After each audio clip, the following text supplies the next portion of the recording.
UP में पंचायत चुनाव के जरिए 2027 के विधानसभा चुनाव के लिए माहौल बनाने की कवायद अब तेज हो गई है। आपको बता दें कि 2026 में यूपी में पंचायत चुनाव होने वाला है और इस चुनाव को सत्ता का सेमीफाइनल माना जा रहा है और इसीलिए यूपी में सपा और भाजपा ने अभी से तैयारी शुरू कर दी है। खासकर समाजवादी पार्टी किसी भी हाल में 2027 के विधानसभा चुनाव में सत्ता वापसी करना चाहती है और इस बार पंचायत चुनाव में सपा अभी से काफ़ी ज़्यादा सक्रिय हो गई है। जाहिर सी बात है कि अगर पंचायत चुनाव में जिसका जादू चलेगा वही विधानसभा चुनाव में सत्ता पर काबिज होगा। इसीलिए समाजवादी पार्टी न सिर्फ रणनीति बना रही है बल्कि पीडीए के समीकरण को धार देने में जुटी हुई है।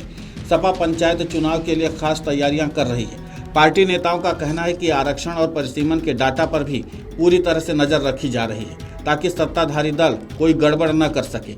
इसके लिए हर जिले में पदाधिकारियों को जिम्मेदारी दी गई है। वहीं प्रदेश मुख्यालय स्तर पर भी कुछ वरिष्ठ नेताओं को भी इस काम में लगाया गया है ताकि कहीं से कोई गड़बड़ की जानकारी मिलने पर उसे तत्काल चुनाव आयोग तक पहुंचाया जा सके। सपा अध्यक्ष अखिलेश यादव पहले ही कह चुके हैं कि भाजपा के पास डाटा और तकनीक है, वे आईटी प्रोफेशनल्स की मदद ले रहे हैं। ऐसे में इनकार नहीं किया जा सकता कि सत्ताधारी दल डाटा का अपने मन मुताबिक इस्तेमाल करने की कोशिश करेगा। सूत्रों के मुताबिक सत्ताधारी पार्टी परिसीमन में ग्राम पंचायतों का जातीय आंकड़ा प्रभावित करने की कोशिश करेगी ताकि वहां पीडीए के सपा के गुणा भाग पर विपरीत असर डाला जा सके। सपा इस पर भी नजर रखेगी कि न सिर्फ आरक्षण का पालन हो बल्कि इसमें किसी तरह का खेल भी न हो सके। इसके लिए सपा कार्यकर्ताओं को प्रशिक्षित भी किया जा रहा है जिससे वे अपने ग्राम क्षेत्र व जिला स्तर पर अधिकारियों के सामने अपना पक्ष मजबूती से रख सके। सपा नेतृत्व का कहना कि अगर कहीं कोई गड़बड़ी होती हुई दिखी तो चुनाव आयोग से लेकर कोर्ट तक का विकल्प अपनाया जाएगा। आपको बता दें कि उत्तर प्रदेश पंचायत चुनाव 2026 को लेकर सभी दल जुटे हुए हैं।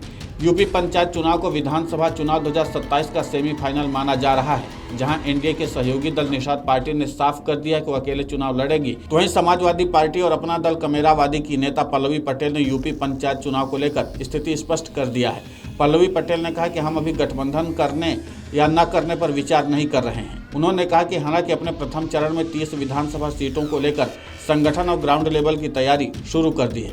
सिराथू विधायक ने कहा कि हम वाराणसी, प्रयागराज, मिर्जापुर समेत यूपी की 30 विधानसभा सीटों पर कार्यकर्ताओं को भेजकर संगठन की तैयारी शुरू कर दी है। उन्होंने कहा कि संगठन को मजबूत करने का काम किया जा रहा है। इसी आधार पर हम पंचायत चुनाव और विधानसभा चुनाव की रणनीति तय करेंगे।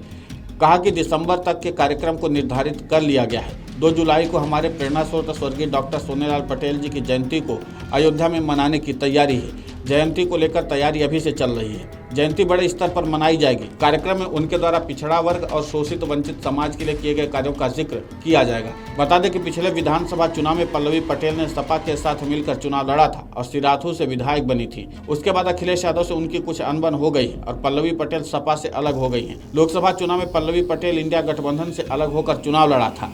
इसके बावजूद अब ये माना जा रहा है कि समाजवादी पार्टी इस बार जातीय समीकरण से लेकर के क्षेत्रीय समीकरण और तमाम तरह के पहलुओं पर पूरी तरीके से तैयारी करने की मूड में आ चुकी है और इसीलिए पंचायत चुनाव को लेकर के समाजवादी पार्टी काफ़ी ज़्यादा गंभीर नजर आ रही है।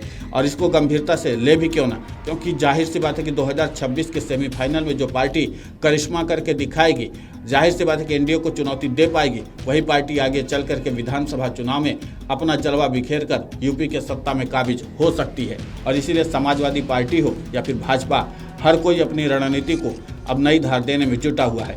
देखना महत्वपूर्ण ये होगा कि 2026 के पंचायत चुनाव में आखिर उत्तर प्रदेश की जनता किसको अपनी कमान सौंपती है। Video desk अमरउजाला.com।